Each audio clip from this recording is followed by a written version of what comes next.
Chia. Chia Pet. I don't want to grow up. I'm a choice rocket. Recognize any of these? These jingles dominated the American advertising sector for a large portion of the mid to late 1900s. In fact, most of us can remember our favorite jingles growing up, but when asked to recite a friend's cell phone number, we have a harder time remembering. In 1998, 12% of television commercials used jingles. By 2011, that number dropped down to just 2%. So what killed the ad jingle? Well, its demise comes from shifts in both the advertising and music businesses. And more surprisingly, one hit single played a significant role. So in my opinion, and this almost goes to my secret sauce kinda, I believe that an ad jingle should contain an infectious, repetitive melody. The jingle should contain the name of the company, business, or brand. Mentos. If at all possible, second to all those things, it should have maybe a call to action, like go to this website, maybe a phone number. Call J.G. Wentworth, 877 cash now.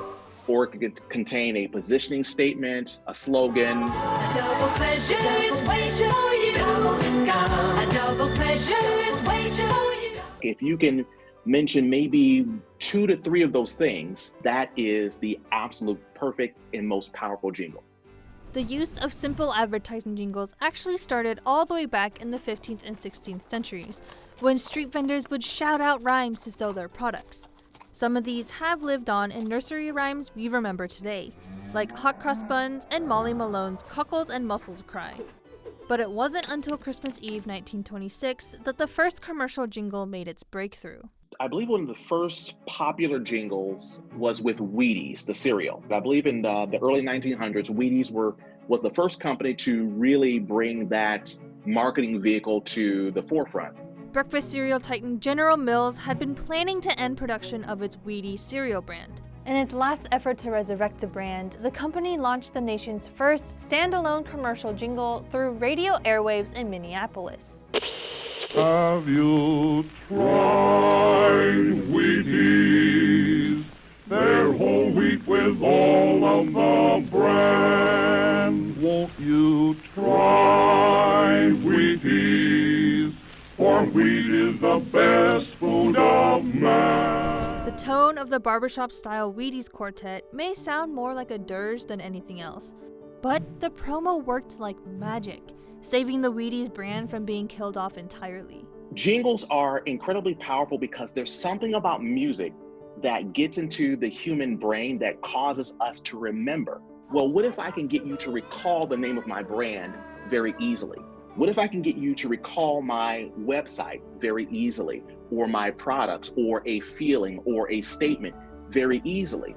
That really is how jingles really took hold, because people discovered, researchers realized that, wow, music is an incredibly powerful tool in bringing back thoughts to one's mind. And again, if you wrap a brand around that, you become a superpower in the world of marketing.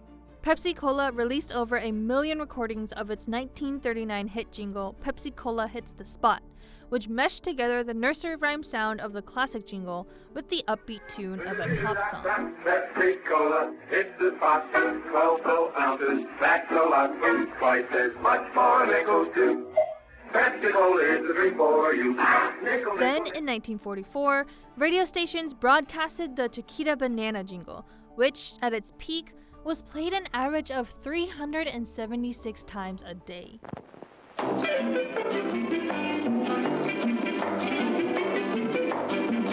I'm Chiquita Banana, and I've come to say bananas have to ripen in a certain way, and when they're flecked with brown and have a golden hue, bananas taste the best and are the best for you. The height of the commercial jingle came with the boom in the American economy during the post-war period. Americans were consuming more than ever, and advertisers got creative.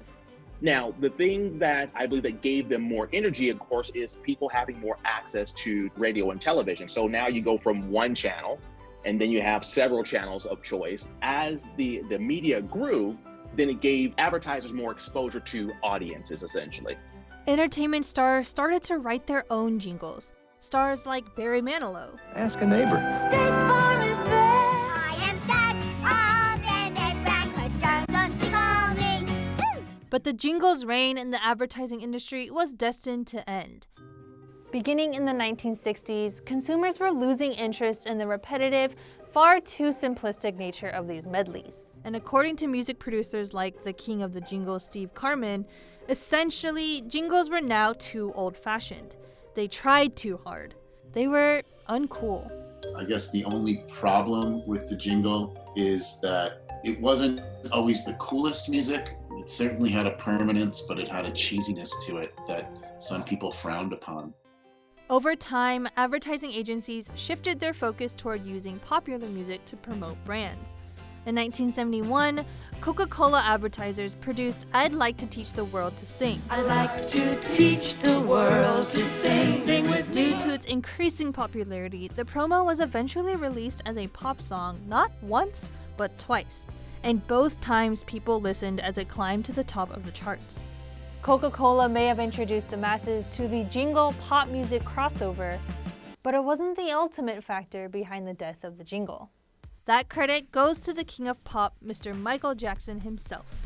More specifically, his 1984 Pepsi campaign, which pioneered the amalgamation of product promotion and pop stardom. The track consisted of a chorus revision to Jackson's hit single Billie Jean and went a little something like this. You're the Pepsi generation. Girls are down and taste the thrill of the day. And feel the Pepsi way. Due to its immense popularity, Jackson's Pepsi campaign sparked a flood of celebrity product crossovers, like Run DMC's My Adidas promo,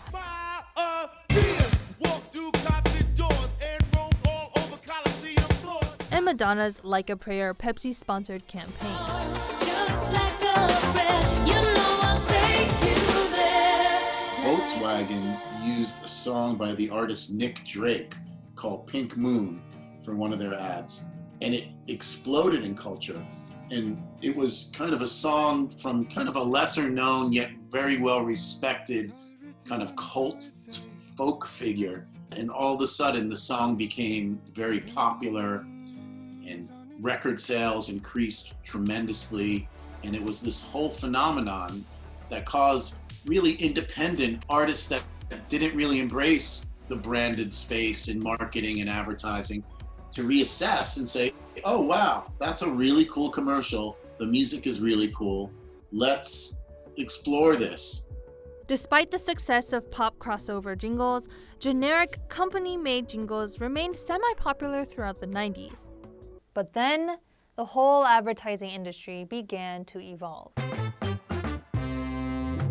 I remember the first clue to me that jingles were going to be in trouble was when I was doing one of my consulting jobs with one of a TV station. And the advertiser raised their hand and said, listen, what about this DVR thing? People are actually able to skip over commercials. That's a problem. Now you have maybe more content on YouTube where you're not watching, hours of TV at home. You're maybe watching bite-sized chunk on YouTube. Now, let's say there's Netflix. You don't have to watch commercials. With radio, terrestrial radio, you don't have to listen to the DJ talk on forever and wait through commercial break. Well, you have your playlist online through Pandora. You have Spotify. Oh, you have Spotify Premium. So now I don't have to listen to commercials. Jingles work best with repetition. During its peak, the ad jingle will be played on the 3 main channels available for television, essentially reaching the same viewers time and time again.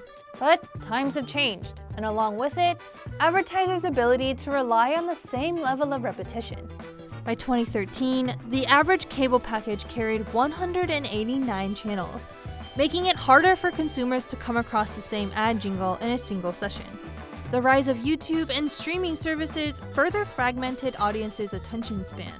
The regular 30 to 60 second jingle was phasing out as commercials shortened to just 15 seconds. The 15-second commercial meant that advertising executives had to sell their products in a much more succinct package. The jingle was becoming a time suck. Now, despite the differences between the jingle era of advertising and the pop era, there is one common theme that ties the two together: the power of music. You can filter out images, you can filter out concepts, colors even, but for some reason music, it just locks in there. Even today, some companies still rely on their jingles as a branding tool, just like how other brands use visual logos. Think State Farm, Nationwide, and Empire. I think one that is still out there right now is the I'm Loving It campaign, right? So a lot of times at the very end of the commercial, even though there's different kinds of music going on, at the very end, you will have the another example, the $5 footlong jingle from Subway. They retired that for a while, but guess what? It's back. And they've modernized it, so I think it's more fit for consumption right now in our modern world. The jingle hasn't completely disappeared. Advertisers and music producers have modernized its sound and adjusted where and when it's played. And the goal of marketing and advertising in a very cluttered world with a lot of options, as a marketer, you have to stand out. So my belief is jingles will have a resurgence. They may not look like the hokey jingles of the 70s and the 80s, but because the wiring of our brain dictates that music brings out this memory and it brings information back to the fore, jingles will have a spot in marketing.